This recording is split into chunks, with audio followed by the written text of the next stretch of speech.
Hola, mi nombre es Begoña López y soy profesora de Derecho Constitucional de la Universidad Santiago de Compostela. Dentro del marco de actividades de investigación y difusión del convenio de CSEC con el Ministerio de Defensa, en esta ocasión os ofrecemos una interesante mesa de análisis sobre la evolución del concepto de Estado y de seguridad.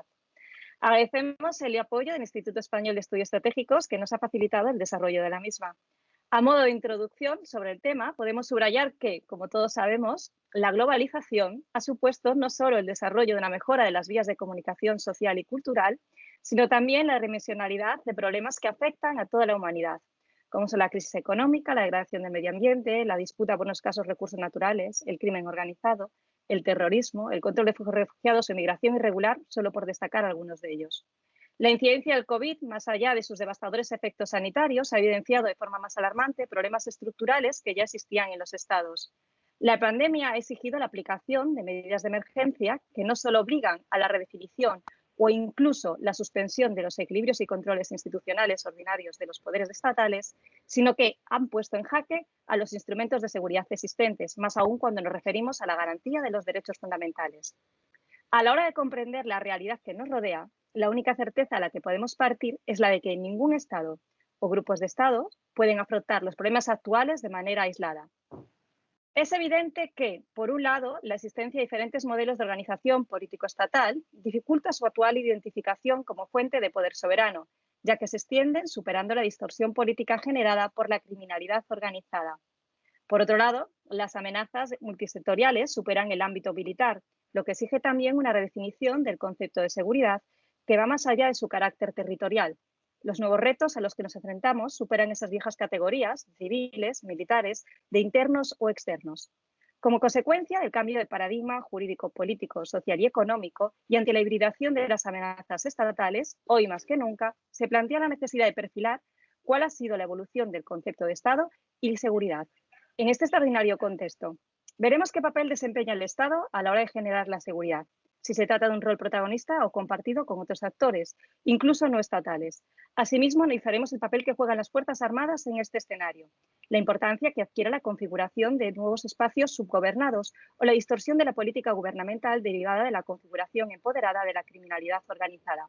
Vemos, por lo tanto, que conceptos como el de seguridad común, seguridad integral, seguridad con fines defensivos, que convierten en un protagonista indiscutible a los Estados, se enfrentan a fórmulas como la de la seguridad cooperativa ante la necesidad de edificar un nuevo marco de confianza a través de foros de discusión, negociación y cooperación internacional. Hoy tenemos la suerte de contar con un importante elenco de especialistas que nos harán reflexionar en un corto espacio de tiempo, entre 10 y 12 minutos, sobre cuestiones tan importantes como son, por un lado, la necesaria interacción entre el concepto de Estado y Fuerzas Armadas para el desarrollo de la política a la hora de gestionar conflictos futuros y, en consecuencia, la exigencia que esto genera de un cambio cultural, tema que abordará el profesor Federico Aznar Fernández Montesinos, miembro del Instituto Español de Estudios Estratégicos. Por otro lado, no podemos ignorar que la configuración de espacios subgobernados emerge como una consecuencia de las nuevas amenazas que experimentan los Estados y que, en todo caso, comprometen su actuación monopolizada del uso de la fuerza. Un interesante tema sobre el que reflexionará la profesora Julia Pulido Grajera, profesora de la Universidad Europea de Madrid. Finalmente, para abordar de forma más compleja el tema que hoy nos reúne, cerrará el turno de intervenciones el profesor Daniel Sansó Ruber Pascual, colaborador residuo del Centro Superior de Estudios de la Defensa Nacional, CSEC, que se centrará en el difícil acometido de perfilar qué implicaciones tiene la identificación de la criminalidad organizada como poder en la definición de la actual de los Estados. Así que, sin más dilaciones, cedo el uso de la palabra al profesor Federico Aznar Fernández Montesinos para que comience su exposición. Buenos días, es un privilegio y un honor encontrarme hoy aquí. Agradezco a la organización que haya contado conmigo para esta actividad, porque creo que es un tema absolutamente fundamental y con un rol muy importante el papel de las Fuerzas Armadas en el Estado. Canta John Lennon una célebre canción, Imagine, en la que hace una serie de cosas que se presenta como si sonasen bien, como que no hay cielo, o sea, no existe Dios, no hay vida eterna, eso me extraña, nada por lo que matar o por lo que morir, y acaba que no hay need, no hay necesidad ni avaricia o hambre. Es decir, como si pudiéramos vivir como ovejas y el maná cayese del cielo. No hay países, dice, no hay estados. Bueno, ¿es eso positivo? No sé, el maná ocurrió en la época de Moisés, desde entonces pues no se ha repetido. El comienzo de la civilización, el neolítico, existe una lucha por el suelo, por los territorios, y aparecen una serie de excedentes de producción que dan pie a la aparición de organizaciones militares. Pero es el genio de Grecia y Roma, cuando se produce una separación entre lo que es el poder civil, el poder a secas, y el poder militar. Muchas veces el maquiavelismo de la estrategia confunde a fuerza con poder, y el poder no es solamente poder militar, y es allí donde se dieron cuenta de eso. Y empezaron los debates sobre la forma de estados. Tenemos ahí dos ejemplos: Alejandro, que apostaba por los grandes imperios, y Aristóteles, que en la estela de su maestro Platón apostaba por las pequeñas ciudades. El concepto de Estado surge con Maquiavelo, cuando habla de lo Stato, en su famoso Príncipe, adquiere su formulación en Bodino. Aparece entonces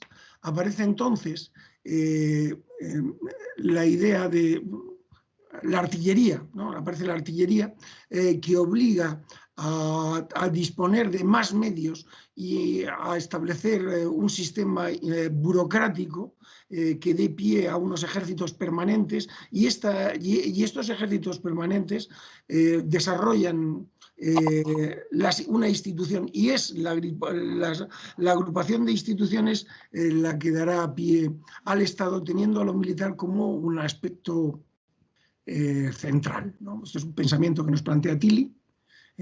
Cómo se va desarrollando estas instituciones. Este Estado no alberga, no es étnico, sino que alberga distintos grupos religiosos o incluso grupos étnicos, y adquiere su formulación definitiva en Westfalia. Ya a partir de Westfalia, Occidente sentirá un horror vacui, todo hacia los terrenos vacíos, ¿no? Entonces esos terrenos vacíos siempre se buscará un poseedor para ellos, ¿no? Y este Estado se va expandiendo por el territorio hasta completarlo. Entonces surge la idea de espacio marítimo, mar territorial, ligado al alcance de la artillería. Y una vez que se alcanza el mar territorial y cuando empiezan a aparecer ingenios aéreos, se pugna por el espacio aéreo, y ahora estamos asistiendo con los satélites a geoestacionarios que se ubican exactamente fijos en el Ecuador, como los países del Ecuador reclaman ese espacio para ellos, y es la declaración de Bogotá, ¿no? Este Estado era más fuerte que la sociedad. En el caso de España, Azaña decía que las guerras en España, las guerras del siglo XIX, no eran causa propiamente de las Fuerzas Armadas, del ejército, sino de la debilidad de la sociedad española, que hace que los poderes políticos tomen para el juego político a las Fuerzas Armadas y acabemos en una sucesión de guerras civiles. Pero a partir del siglo XX se produce un desbordamiento del Estado por la sociedad, ¿no? La sociedad a día de hoy es más fuerte que el aparato estatal, ¿no? Y en este contexto, con la finalización del siglo XX, se produce lo que de Bell llama el crepúsculo de las ideologías, la ausencia de diferencia política. Se llega a hablar incluso de fin de la historia, con una democracia que es capaz y la economía de mercado que es capaz de imponerse en el mundo, pero esto pues no es una experiencia concluida felizmente. ¿Qué tendencias marcan ahora? Pues ahora aparecen las grandes urbes, las megaurbes, que van a requerir mucho, unos medios que se nos hacen globales, incluso se produce una horizontalización de la información, que no solamente nos hace llegar noticias, sino que se producen también llegadas de sentimientos de lo irracional, volvemos a una geopolítica de los sentimientos y de las identidades, y por supuesto los grandes flujos globales. Hay empresas que tienen el PIB superior a muchos estados. Incluso estados, California tiene un PIB que puede exceder el propio de España, y hay empresas, bueno, que no quiero decir nada de los países subdesarrollados, y los atraviesan, y junto a esto pues se encuentran el crimen organizado, dinero de la corrupción, cosas así. En fin, la globalización es la piedra angular de nuestro tiempo, y no es un fenómeno pacífico, sino un proceso de racionalización hecho sobre la cultura más fuerte, que ha cambiado el mapa geográfico, no es el de la conectividad. Las grandes ciudades están más cerca entre sí que con respecto de sus propios territorios, y claro, y aparecen dentro de los estados subentidades que mantienen también relaciones internacionales, y en este mundo de relaciones no hay un aparataje institucional que lo controle. No hay un desarrollo institucional acorde, no hay tribunales propiamente instituidos. El desarrollo, el derecho va muy por detrás de este desarrollo, y aparecen, bueno, pues mecánicas que permiten el sesgo cognitivo y condicionan la propia existencia de las democracias, sin que haya organizaciones de seguridad y defensa que puedan asumir o que tengan institucionalmente asumido ese rol. ¿Es esto un asunto, una problemática propiamente militar? Y todo esto con flujos que vienen juntos, lo bueno y lo malo. O sea, viene el desarrollo y el COVID-19 vienen juntos. Y los controles son costos, las fronteras son costos. Y problemas globales requieren respuestas globales. Esto, vamos hacia un nuevo orden mundial en el que el papel del Estado parece encontrarse diluido. Se ha llegado incluso a hablar de el fin del Estado-Nación, o la crisis del Estado-Nación. Parece que todo le iba mal a día de hoy al Estado-Nación. Pero claro, es que la desaparición del Estado-Nación tiene muchas consecuencias. Ese mundo que nos prometía John Lennon, en que viviríamos libres de necesidades, no es per se así. Gracias al orden del mundo, los países pobres se están alimentando. Ahora no hay tantas hambrunas como si hubiera desorden. Y es cierto que el COVID-19 requiere respuestas globales, pero han sido hasta el momento los estados los que, de modo diferente unos de otros, han dado respuestas diferentes según la idiosincrasia de cada territorio a este riesgo. Las Fuerzas Armadas sigue siendo hoy el armazón de los estados. Siguen siendo, están ahí, son lo que queda cuando todo tiembla, cuando los cimientos se tambalean. Es decir, acabarán los estados y con ellos las Fuerzas Armadas si no hay guerras en el mundo. ¿Creemos que no van a haber más guerras? Creemos que el modelo no es el jovesiano, sino un modelo de relaciones más internacionales tipo Rousseau. Pueden extender a todos los países del mundo ese modelo de estados sin ejércitos, porque los países que no tienen ejércitos no son grandes países, sino pequeños países con un territorio limitado o inexistente. Vamos a ir todos juntos hacia un imperio universal, como preconizamos, como era la apuesta española hasta el Tratado de Westfalia, porque ese imperio universal, y tomando las ideas de Carl Smith, supone el fin de los conflictos, y el fin de los conflictos supone también el fin de la política, entendida como tal. Lo veo difícil. Podemos concluir, y con esto acabo en este tiempo que me han dado y que he aprovechado con muchas ideas, que el futuro de los estados es el futuro de las Fuerzas Armadas. Y yo no veo a día de hoy un mundo sin Fuerzas Armadas y un mundo sin estados. Si tal cosa se produjera, harían falta al menos 4 generaciones, esto es 100 años, para complementar semejante cambio cultural e implementar el espacio normativo, porque el derecho tendrá que existir siempre, existan o no los estados, para hacer posible semejante cosa. Muchas gracias. Muchas gracias, profesor. Profesor Aznar Fernández Montesinos, por su interesante aportación, que sin duda se verá completada de forma brillante por la intervención de la profesora Julia Pulido Grajera, a quien cedo a continuación la palabra. Muchas gracias, Begoña. Como no puede ser de otra forma, agradecer al profesor José Julio Fernández, al CSIC, por haberme invitado a participar en esta mesa redonda. Y, bueno, continuando con la exposición del profesor Aznar, sí que me gustaría exponer una serie de cuestiones fruto de trabajo de investigación que estamos realizando. Tanto el profesor José Julio Fernández, que lidera el proyecto de investigación Las respuestas de un Estado de Derecho a los retos de seguridad, fortalecimiento democrático, derechos fundamentales y deberes de la ciudadanía, en el que también participa el profesor Daniel Sansoruber, y también trabajos que estamos realizando en el Grupo de Investigación Políticas Públicas, Seguridad Internacional y Gobernanza Global de la Universidad Europea, en el que, bueno, desde diferentes perspectivas y puntos de vista multidisciplinares, estamos dando algunas líneas sobre qué consideramos, ¿no? Con respecto al concepto de Estado, cómo está evolucionando a lo largo de estos años. Si bien hay que decir que quizás esta percepción o este tratamiento en el estudio del Estado como sujeto de derecho internacional en el contexto internacional con presencia de actores estatales y no estatales, sobre todo, no es algo nuevo.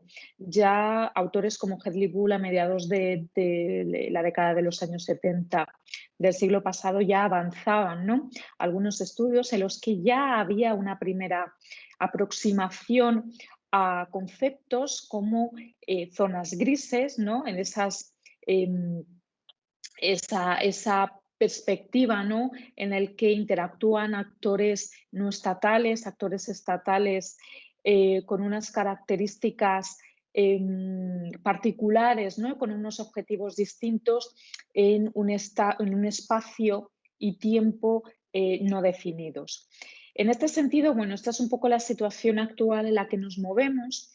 Hay que decir que, y adelantándome un poco a lo que el profesor Sansoruber vaya a exponer, quizás no es tanto una oclusión o una desaparición del concepto de Estado tradicional tal y como lo entendemos, sino una transformación. Una transformación que, bueno, viene dada en una serie de términos. O partiendo, mejor dicho, de unos fenómenos que cada vez están más inmersos y más incluidos en las dinámicas de los estados dentro del contexto internacional y que evidentemente no podemos. El Estado, como sujeto de derecho internacional, con esa titularidad de derechos y obligaciones, personalmente creo que sí que va a seguir lógicamente estando porque también desde un planteamiento en base a los presupuestos jurídicos internacionales, lógicamente no va a haber modificación alguna con respecto a esa titularidad y esa personalidad jurídico internacional. Lo que sí está ocurriendo y sí estamos observando es una evolución del Estado desde planteamientos politológicos, internacionalistas en base a estudios de seguridad, quizás debido a dos fenómenos que pueden resultar paradójicos en una primera instancia. Por una parte, se observa un incremento de los procesos de securitización, este concepto que ya Barry Buzan y Oliver establecieron en su momento, ¿no? Esa normalización de procesos que deberían estar en un contexto de excepcionalidad con respecto a la implementación de seguridad en los estados. Y por otro lado, la aparición de lo que podemos llamar espacios subgobernados, también hay autores que los denominan espacios mal gobernados, tanto en lo que consideramos estados fuertes, ¿no? No me gusta enfocarlo tanto a lo que es el contexto europeo occidental, pero bueno, sí que para ubicarlo podemos posicionarlo ahí, y también en estados débiles, disfuncionales y fallidos, que veremos a continuación cuáles son las diferencias entre unos y otros, puesto que, aunque muchas veces se utilizan como sinónimos, evidentemente tienen unas características muy diferentes a la hora de categorizarlos por su propia naturaleza. Por lo tanto, nos encontramos en una situación actual en la que estoy de acuerdo con el profesor Federico Aznar, en tanto en cuanto sí que se está produciendo una evolución conceptual, y yo me atrevo a decir que desde dos planteamientos. Por un lado, desde los westfalianos, en tanto en cuanto ha habido y se está produciendo, a mi entender, un cambio también en el orden internacional por esa inclusión cada vez mayor de actores no estatales, violentos o no violentos, lo veremos también, pero que cada vez están cobrando más protagonismo en las dinámicas internacionales. Y desde planteamientos puramente jovesianos también, sobre todo en lo relativo al monopolio del uso de la fuerza, como vamos a ver a continuación.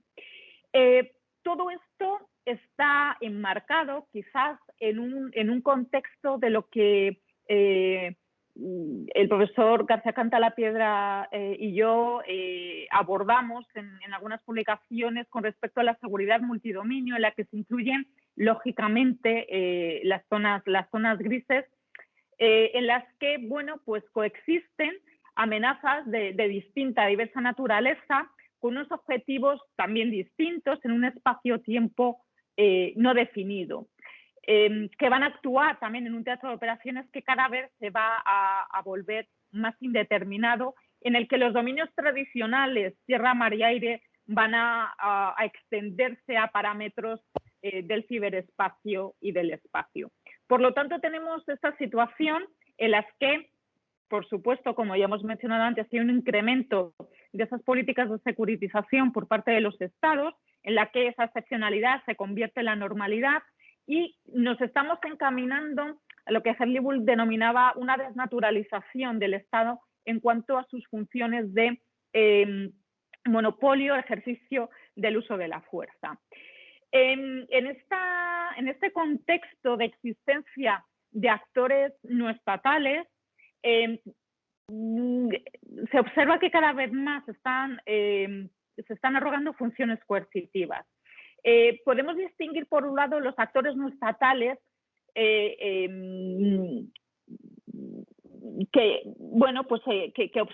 los que van a ejercer ese monopolio, comportamiento ligado al ejercicio del monopolio de la fuerza, que no los podemos catalogar desde un punto de vista violento, tal y como podemos entender grupos insurgentes, grupos terroristas, grupos de crimen organizado, sino que, bueno, pues cada vez más compañías privadas de seguridad, compañías militares de seguridad, las famosas PMCs, van a sustituir esos vacíos de poder en espacios mal gobernados o subgobernados como consecuencia de disfuncionalidades en la provisión de seguridad que los estados cada vez están más desarrollando.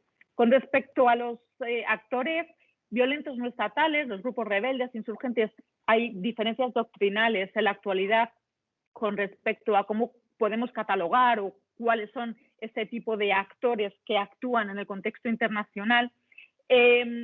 Hemos observado que van a actuar en base en dos contextos complementarios. Por un lado, en estados con el principio de coerción debilitado o neutralizado como consecuencia de ese alto desarrollo de procesos de corrupción que van a incidir directa o indirectamente en las estructuras político-administrativas de los estados y que indudablemente pueden llegar a cooptar o pueden llegar cooptar esas funcionalidades propias de un Estado de derecho tal y como lo entendemos desde un planteamiento jovesiano.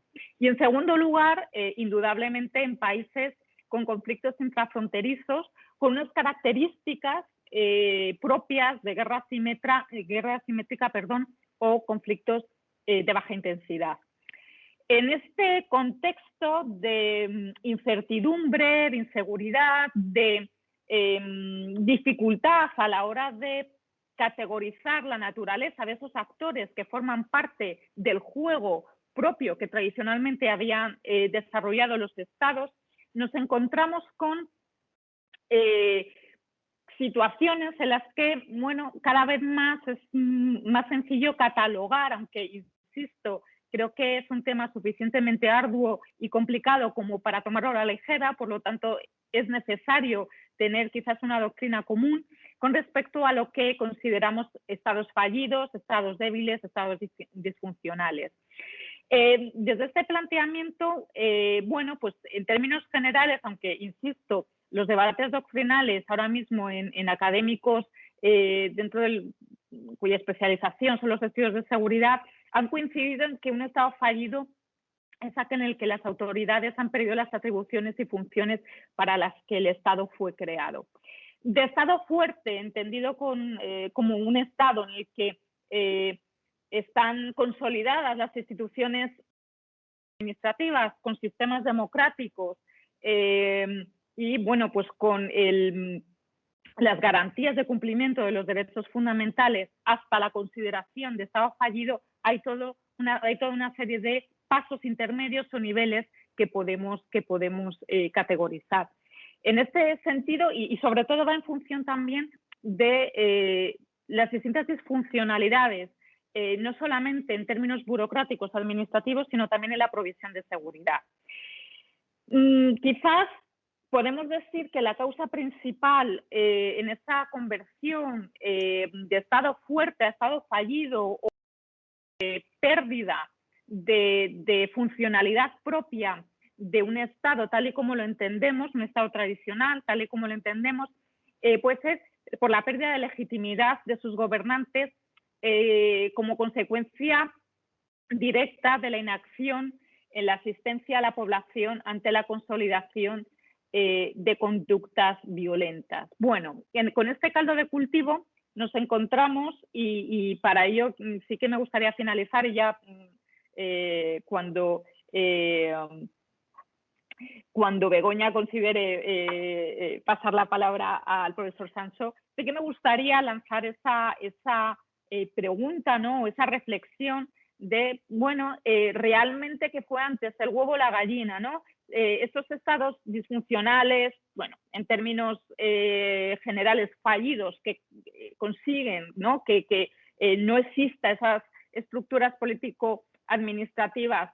¿Qué fue antes? Si el surgimiento de grupos que ejercen, por ejemplo, la insurgencia criminal, grupos criminales que están cooptando funciones propias del Estado en determinadas áreas para la obtención de un objetivo económico obviamente ilícito, o si realmente esa existencia, yo estoy pensando en países como en México, zonas de Brasil, esa existencia de estos grupos es lo que conlleva a un estado debilitado, a un estado disfuncional. Lo dejo aquí para no excederme mucho más en el tiempo. Muchísimas gracias. Muchas gracias, profesora Pulido. Indudablemente, su aportación sobre los espacios subgobernados de seguridad nos arroja mucha luz, nos plantea nuevas perspectivas de análisis que pueden verse finalmente enriquecidas en el ámbito de la criminalidad organizada, como apuntabas, por la intervención del profesor Daniel Sansó Ruber Pascual. Hola, ¿qué tal? Buenas tardes, un saludo. Y como no puede ser de otra manera, bueno, pues trasladar los agradecimientos y sumarme a esos agradecimientos que han transmitido mis compañeros en el uso previo de la palabra a la Universidad de Santiago de Compostela, al Centro de Estudios de Seguridad, el CSEC de la Universidad de Santiago y por supuesto, pues al profesor José Julio Fernández, que es un poco el artífice de estas iniciativas al frente de la dirección del CSEC, ¿no? Este centro de estudios especializado en el ámbito de la seguridad y de la defensa. Bueno, bien, continuando con la línea argumental de los compañeros, quizá más y en especial un poco siguiendo también la traza que ya ha deslizado civilinamente, pero de forma muy clara, ¿verdad? La profesora y compañera Julia Pulido, quisiera incidir en algunas ideas muy concretas, sobre todo porque al tener a ser el último en el uso de la palabra, pues lógicamente algunas cuestiones que ya están dichas, ya están puestas sobre la mesa, y bueno, por una cuestión de reiterar ideas muy bien explicadas y por lo tanto sí puntualizar algunas otras que guardan de relación y que se derivan de lo ya expuesto por los compañeros.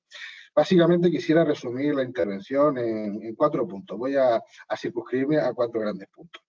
La primera es una percepción donde creo que mucha de la problemática a la que nos vemos emplazados a día de hoy a afrontar viene derivada de que el Estado está en una situación, yo creo que de despiste.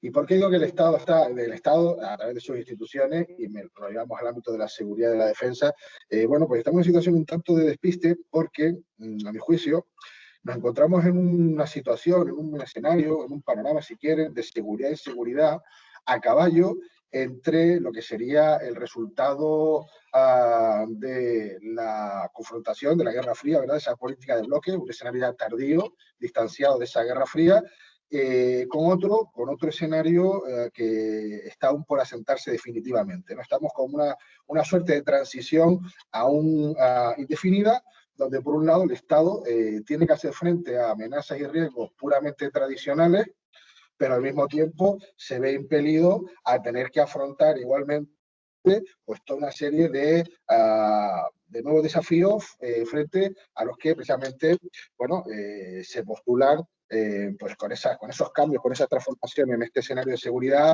caracterizado por la simetría, por la convergencia, por la hibridación, elementos que han sido explicados y abordados de forma muy clara por el profesor Federico Aznar.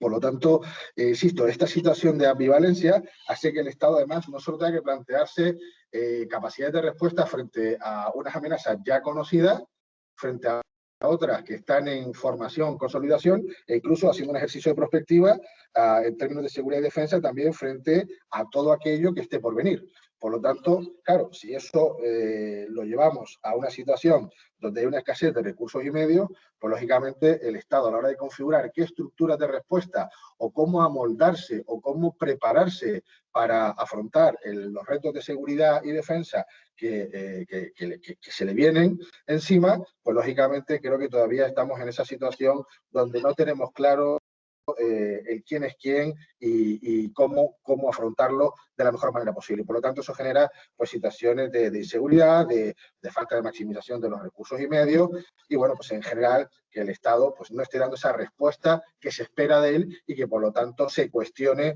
si el Estado está capacitado o no, o si dispone de los medios, o si el Estado está en crisis, bueno, y algunos de los planteamientos que pues ya han salido a colación.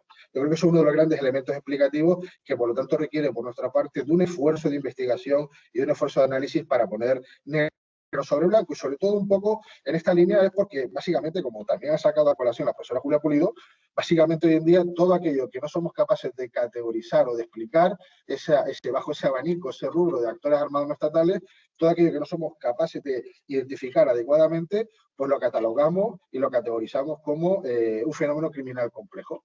Y claro, la respuesta desde la perspectiva de la seguridad pues no son las mismas si se trata de crimen organizado, si se trata de terrorismo, si se trata de señores de la guerra o si se trata de cualquier otra tipología que podamos categorizar. Por lo tanto, esa definición laxa de crimen organizado, de criminalidad organizada transnacional, que por esa laxitud permite que hoy en día sea una especie de saco, de cajón desastre, donde podamos colocar todo aquello que representa una amenaza al Estado, pues también nos sitúa en una situación muy complicada de poder abordar con seriedad el crimen organizado per se y todo aquello que no es, pero que muchas veces opera, ¿verdad? O tiene la apariencia de, porque usa las estrategias propias de la criminalidad organizada. Por lo tanto, estamos, creo, a mi juicio, y se puede discutir, en esa etapa de indefinición y por lo tanto requiere todavía un esfuerzo de ejercicio de investigación, de plantearse las realidades y sobre todo de innovar. Ha llegado el momento, la necesidad imperiosa de innovar. La tercera idea relacionada con estas dos anteriores es que creo que este escenario, tengo la convicción de que este escenario descrito conlleva básicamente a que efectivamente, a pesar de la relevancia incontestable, ¿no?, de recurrir a la cooperación transnacional, a la coordinación entre Estados y ante instituciones internacionales, ¿verdad?, pues que, bueno, sin restarle importancia, sin restarle relevancia, no quita para seguir creyendo fehacientemente que el Estado sigue siendo la referencia. ¿Qué quiero decir con esto? Que sí, que efectivamente ya ha salido a colación por los compañeros, si el Estado está diluido, si el Estado no termina de encajar, si parece que las construcciones supranacionales y ese imperio universal son respuestas ante la falta de capacidad del Estado. Yo creo que por aquí, y aquí hemos coincidido, creo que los tres expositores, en, bueno, en no restarle el protagonismo al Estado. Es decir, yo creo que por el momento no se ha logrado un sustituto del Estado. Otra cosa, por lo tanto, esos planteamientos del fin del Estado, de que el Estado pues, ha entrado en una crisis sin retorno, pues no los comparto, y por lo tanto creo que la clave también es, al albur de identificar correctamente los desafíos y las amenazas y por los derroteros por los que va a transitar y se va a desenvolver la seguridad y la defensa del futuro, pues lógicamente también repensar la noción y los fundamentos del Estado. ¿Para qué? Pues lógicamente el Estado actual no funciona, el Estado actual es verdad, no se adapta, no da las respuestas. Bueno, repensemos la noción de Estado, los fundamentos, para adaptarlo a esas necesidades presentes y futuras. Por lo tanto, y aquí creo, insisto, con mucha firmeza, que habría que dar quizá un giro o una vuelta a los fundamentos bases, a los fundamentos constitucionales del Estado y de la democracia, y a partir de ahí repensar qué Estado queremos, cómo queremos concebir el Estado de cara a bueno, pues toda esa futuro que se nos plantea y que lógicamente hay que darle respuesta desde el Estado. Y quizá la cuarta idea es que, bueno, considero también una perspectiva un tanto novedosa, y es que, a mi juicio, el Estado se ha transformado en un objeto de deseo. El Estado es un objeto de codicia. ¿Qué quiero decir con esto? Que el Estado, si no solo los sujetos, ¿verdad? Y sobre todo de la mano de la criminalidad organizada, no solo el individuo es víctima de la actividad delictiva, ¿verdad? No solo la sociedad en su conjunto, por supuesto, es víctima de la criminalidad organizada, sino que el Estado se ha convertido también en víctima. Por lo tanto, efectivamente, tradicionalmente o hasta la fecha, se ha enfocado los esquemas de seguridad y defensa respecto al Estado en esa percepción que ha salido a colación y ha sido objeto también de tratamiento perfectamente por los compañeros, que si la pérdida del monopolio de la fuerza por parte del Estado y por lo tanto esa adquisición de ese poder bueno, ha pasado a manos de actores armados estatales, cuestionar el control territorial, ¿verdad?, por parte de los estados, esa debilidad institucional, esa debilidad estatal que planteaba muy bien la profesora Julia Pulido con los espacios subgobernados o mal gobernados, y por supuesto esto nos puede conllevar a posibles estados fallidos. Bien, yo creo que sin restar importancia a estos campos de trabajo, creo que de cara al Estado y de forma inmediata, lo que debe también preocupar y sobremanera es no tanto un Estado fallido, no tanto la claudicación del Estado, sino que se produzca simultáneamente por parte de estructuras organizadas, tomando este Estado o el Estado como ese objeto de deseo, como ese objeto de codicia, en el control, por un lado, la captura del Estado, total o parcial, lógicamente una captura total de un Estado, salvo que sean estados pequeños, microestados, que sí es factible y hay ejemplos, y hay pronunciamientos de Naciones Unidas sobre determinados países que ya se consideran narcoestados, por ejemplo, pero sobre todo sí una captura parcial del Estado y de la agenda política del mismo, aparejado con un control social, un control de la sociedad, ¿verdad?, desarrollando unas clientelas en oposición radical a la fidelización o el apoyo social del Estado. Y todo ello con una finalidad, que creo que es lo que nos debería preocupar y es aquí donde quisiera poner el foco de atención. Es que no creo que el crimen organizado, principalmente, o esas manifestaciones que llamamos fenomenologías criminales organizadas, en ese totum revolutum, como digo, que como no sabemos exactamente qué, lo englobamos en la fenomenología criminal, que eso sería otro análisis, como digo, por separado, poner claro quién es quién y qué amenaza realmente representa para el Estado. Creo que la clave de todo esto no está en destruir al Estado, no está en subvertir al Estado, no está en sustituir siquiera al Estado. Soy bastante incrédulo con el Estado paralelo y todo ese desarrollo doctrinal, sino creo que la clave está en que estas organizaciones lo que pretenden es poner el Estado a su servicio, con todo lo que eso conlleva en términos de incrementar capacidades y medios. No piensen ustedes una organización que es capaz de cooptar al Estado o parte del Estado y que pone a su servicio parte o la totalidad de instituciones policiales, servicios de inteligencia, fuerzas armadas o que simplemente se alimenta económicamente de la riqueza pública a través de la licitación pública, de la corrupción, o que básicamente pues, tiene todo el aparato de poder que supone la cooptación del Poder Judicial, de influenciar en el Ejecutivo de tal manera que prevalezcan los intereses privados sobre los intereses públicos. Bueno, pues esto genera, yo creo, que una serie de incertidumbres, de interrogantes, de problemáticas que requieren una pronta respuesta y que todo va en relación al tipo de Estado. Yo creo que la respuesta es el tipo de Estado. ¿Qué era? ¿El huevo o la gallina? Bueno, pues creo que si el Estado es un Estado bien construido, un Estado fuerte, es un Estado con una estructura sólida, un Estado constitucionalmente bien dotado de instrumentos jurídicos constitucionales para defenderse de cualquier intento de penetración, de infiltración, supondrá al menos un reto y un desafío a todo este tipo de estructuras que se aprovechan de estos resquicios, de estas debilidades del Estado para incrementarlas, para consolidarlas y para hacerse ellos más fuertes en detrimento del Estado. Y este es el planteamiento que quería compartir con ustedes en el tiempo que generosamente la moderadora me ha permitido explayar. Muchísimas gracias. Muchas gracias a Robert y a los demás miembros de la mesa por sus reflexiones y valoradoras intervenciones que nos abren nuevas posibilidades ante un singular contexto en el que se nos pueden plantear ciertas preguntas o dudas y con ello abrimos ya lo que sería la mesa de debate un poco. Y la primera de ellas que me gustaría ineludiblemente hacer mención es en qué medida consideran que la pandemia puede funcionar como un catalizador, es decir, acelerar o consolidar este cambio de paradigmas.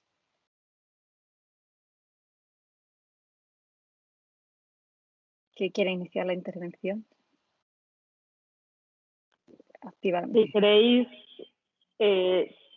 profesor Salso, profesora López Porta, si queréis inicio yo y planteando además, porque es un tema interesantísimo, sobre todo muy enfocado también a el mantenimiento de la actividad de grupos de crimen organizado que podemos catalogar dentro de la insurgencia criminal. Esta ha sido la gran pregunta que muchos académicos nos hemos estado realizando en estos tiempos pandémicos, sobre todo en los momentos de confinamiento, es decir, hasta qué punto ciertos, los grandes grupos, ¿no?, de crimen organizado, estoy pensando en países de Latinoamérica, Sudamérica, han logrado sustituir en cierta forma esa acción propia del Estado con respecto a la provisión de servicios, en este caso sanitarios, ¿no?, en determinadas zonas. Eso por un lado y con un fin muy concreto, propio de estrategias insurgentes tradicionales maoístas, es decir, ganarse esos corazones y las mentes, ¿no?, del pueblo con un fin esencialmente de obtención de apoyo social para sostener sus actividades. Eso por un lado. Por otro lado, si realmente la pandemia ha favorecido o no la actividad propia del crimen organizado. Estoy pensando en distribución de narcóticos, etcétera. Bueno, esto ha sido el gran debate y nos hemos encontrado con numerosas diferencias doctrinales y debates porque por una parte se decía que, bueno, era una ventana de oportunidad por parte de estos grupos, por un lado, para lograr ese apoyo social y, por lo tanto, seguir manteniendo la actividad ilícita y, por otro lado, pues todo lo contrario, es decir, ellos también han sufrido ese confinamiento, por lo tanto, todo lo que son las líneas de distribución hasta destino final de estupefacientes, bueno, pues han estado suspendidas, ¿no? Personalmente, yo creo que evidentemente la pandemia ha influido, es obvio, ¿no?, en todo el contexto social, tanto de grupos de crimen organizado, terroristas, etcétera, grupos, actores violentos no estatales, como evidentemente los estados en cuanto a la provisión de servicios. Y ha sido una gran prueba en la que los estados han tenido que demostrar también si tienen suficientemente consolidadas todas estas estructuras de provisión de servicios y de funcionalidades propias de un estado tradicional jovesiano, si realmente están suficientemente consolidadas para esa provisión. Nos hemos llevado grandes sorpresas, ¿no? Tanto en Occidente como en otros países.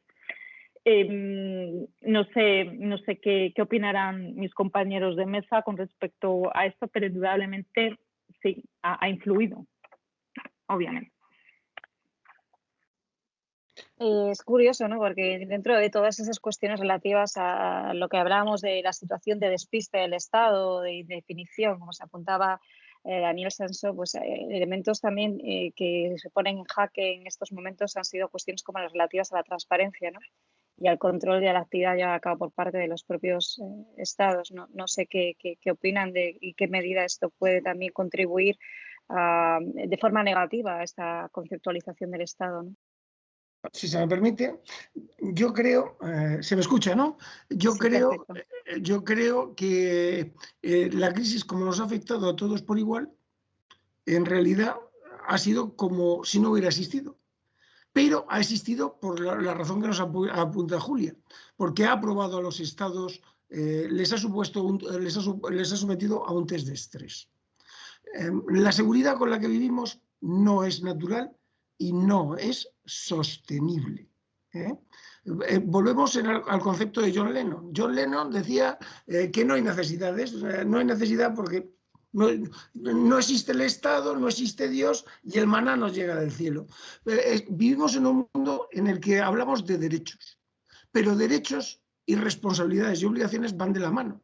Y nos hemos concentrado en los derechos y hemos abdicado de nuestras obligaciones. La canción de John Lennon es la absoluta abdicación de las responsabilidades. Ahí todo nos llega, todo está hecho. No hay nada más que hacer. Comemos, no hay hambre porque hay alimentos, porque hay de todo. Y no. Yo creo que esta crisis ha demostrado que la idea de Estado sigue siendo la única viable a día de hoy. Lo que han respondido los Estados. Al final también ha respondido la Unión Europea, pero ha tardado un tiempo en responder y los fondos están todavía por llegar. La respuesta.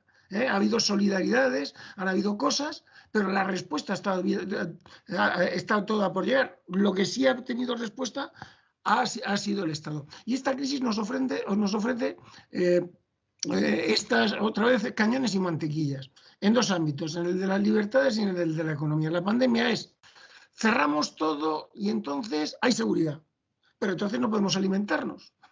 Entonces lo abrimos todo. No, porque al final la seguridad se ve afectada y entonces eso acaba por afectar a la economía. Y es exactamente lo mismo que pasa con libertad, la ecuación libertad-seguridad. Sin seguridad no hay libertad, pero a partir de una cierta exigencia de seguridad, la libertad se ve afectada. Es decir, como en todo lo humano, cada cultura debe encontrar en estos ámbitos un punto. Muchas gracias. Daniel, ¿qué opinas? Bueno, frente a las cuestiones que has planteado, la primera cuestión sobre si el COVID había sido un factor a tener en consideración, yo creo que por un lado sí ha sido un catalizador favorable, un poco en la línea que comentaba la profesora Julia Pulido.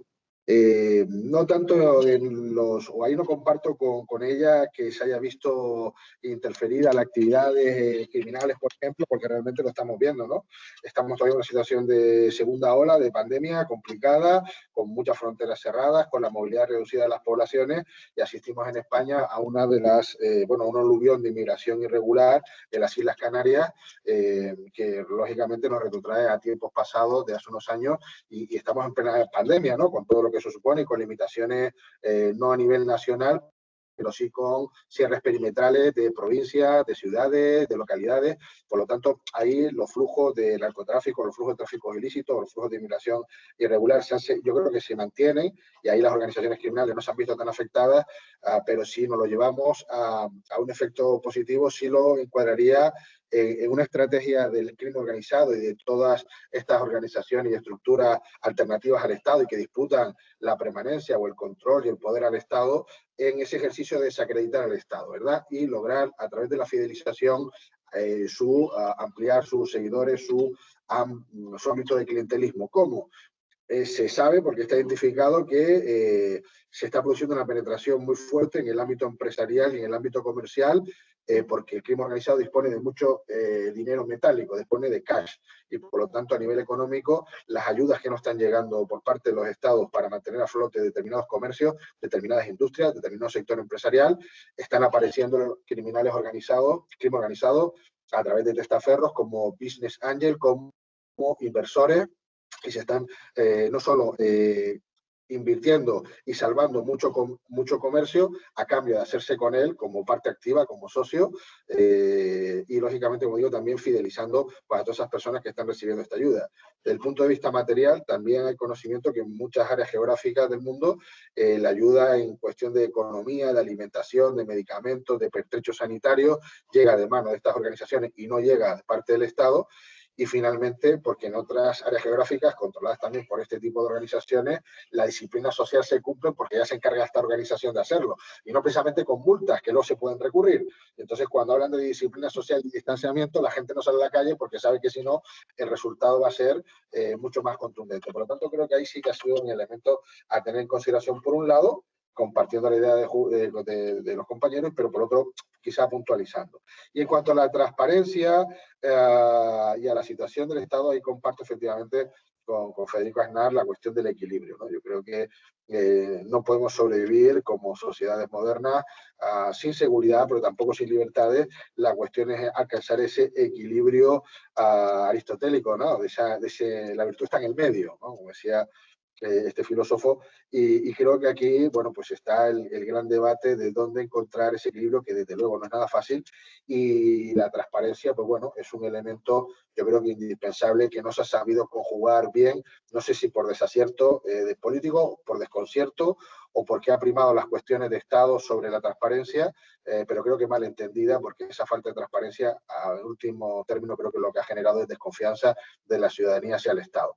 El Estado salvando el secreto en ámbitos de seguridad, ¿verdad? Los temas de inteligencia, de secreto, que es necesario y que eso la ciudadanía lo entiende, yo creo que el resto de la acción pública tiene que estar sometida a la luz, ¿verdad? Como decía Norberto Bobbio, tiene que estar bajo el flujo de la luz, porque todo aquello que se hace a espaldas de la sociedad, que no se publicita, bueno, pues genera desconfianza y genera rechazo, cierta, como digo, desconfianza por parte de la ciudadanía. Y partiendo un poco de esa idea de desconfianza de la ciudadanía, ¿no? Y como algunas de las medidas que se han adoptado en relación con la pandemia, como ha sido el establecimiento de esos programas de radar y control de la actividad llevada a cabo por los ciudadanos, una de las cuestiones también que se nos pueden plantear a la luz de este cambio paradigmático es en qué medida consideráis que la protección de datos de los ciudadanos se configura en un nuevo reto que debe encontrar un encaje dentro de estas descripciones de esta nueva realidad.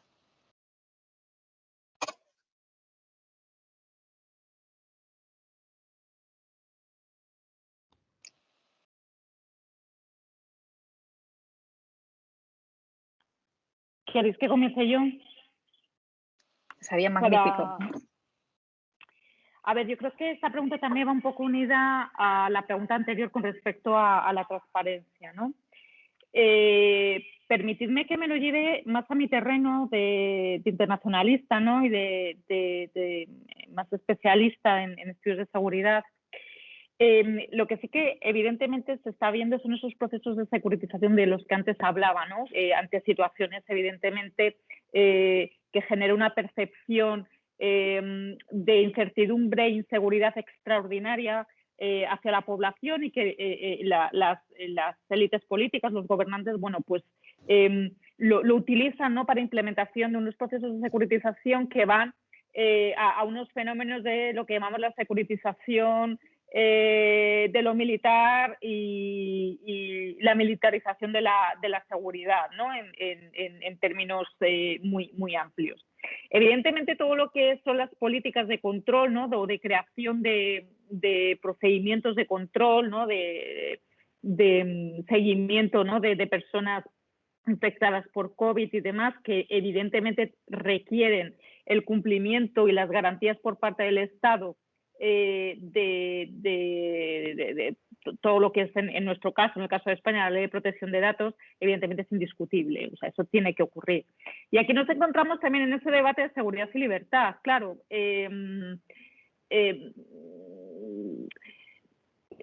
yo creo que por una parte, evidentemente, una excesiva, ¿cómo evalúas o cómo estableces el límite de la implementación de políticas de seguridad, de control, por así decirlo, ¿no? de la población en este sentido, y enfrentas, ¿no? el derecho, ¿no? a tus derechos fundamentales, a tus libertades, ¿no? en base, en este caso, a la protección de datos. Es un reto que cada vez va a mayor. La evolución tecnológica, me estaba acordando, ¿no? del libro que escribió José María Lasalle, ¿verdad, Daniel?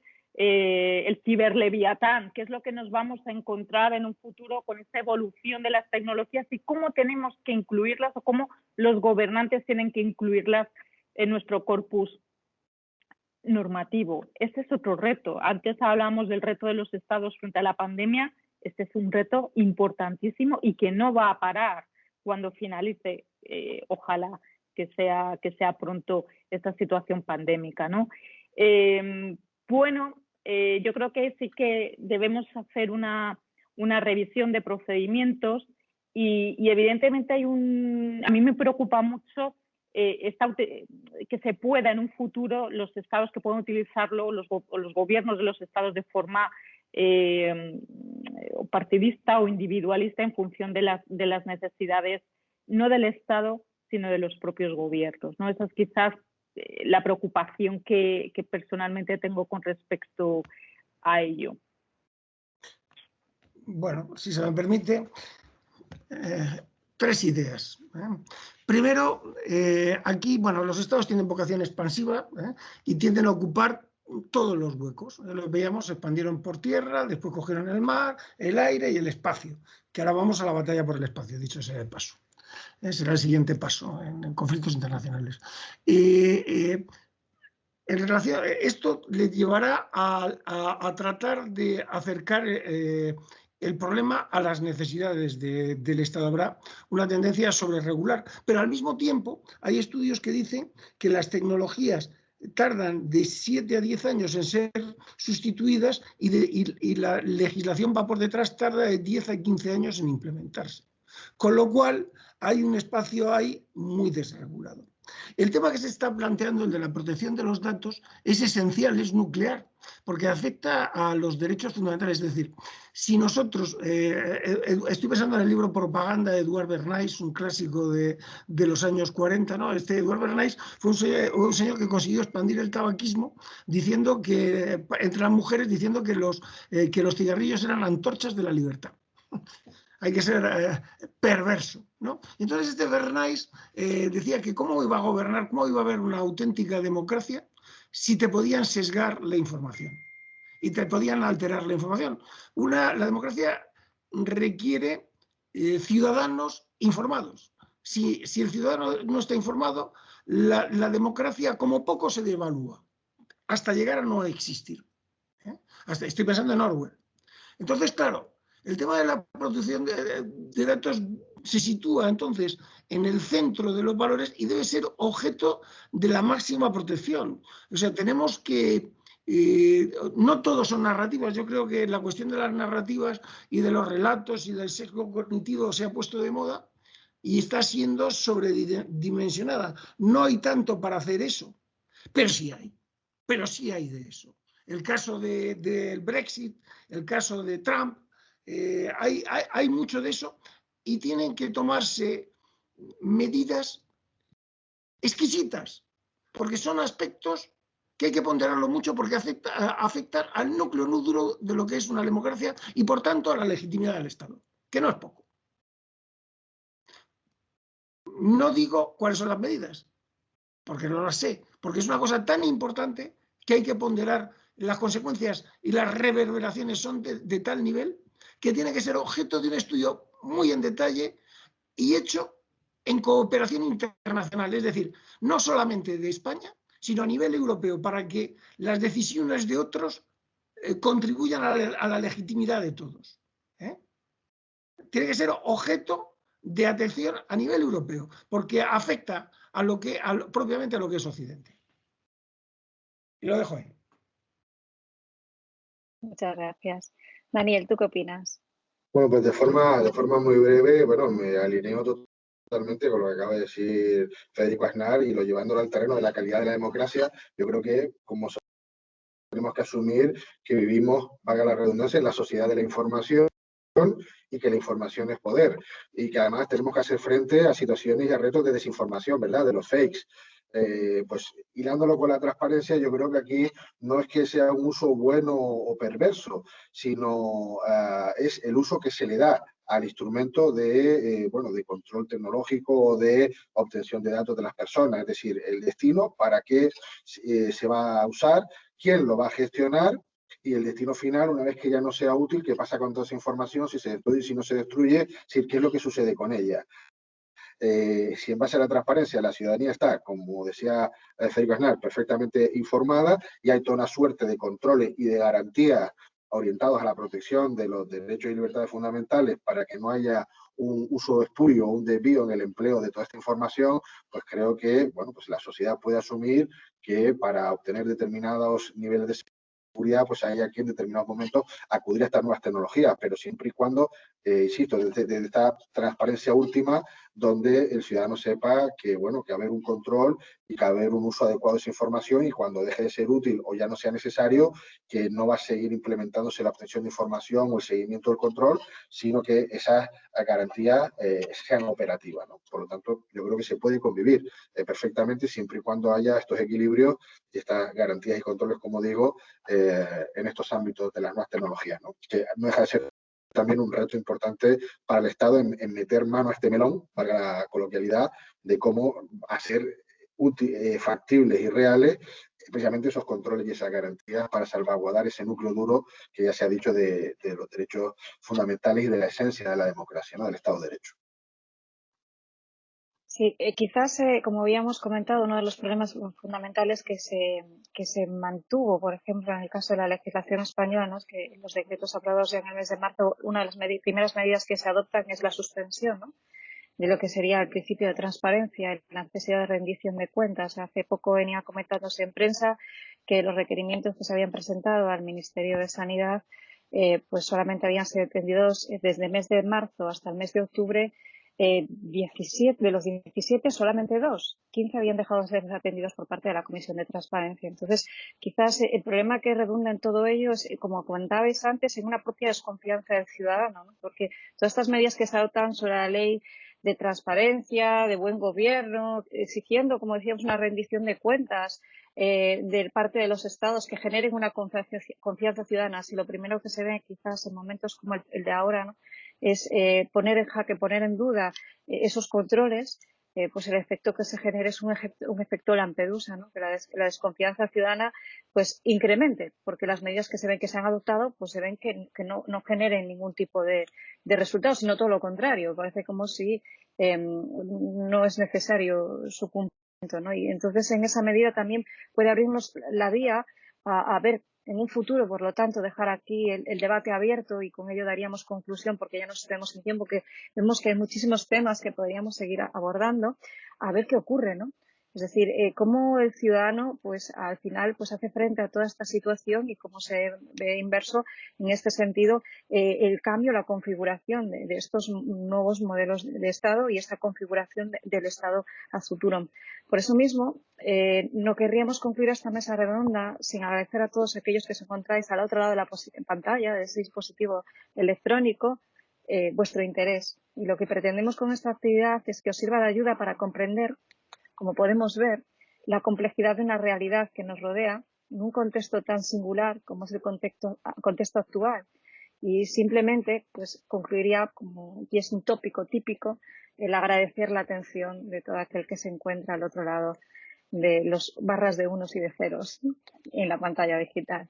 Pues muchísimas gracias a todos y os agradezco vuestra participación tan dinámica, tan amena en este debate, ¿no? Que es lo que se ha pretendido con esta mesa. Gracias a todos. Muchas gracias.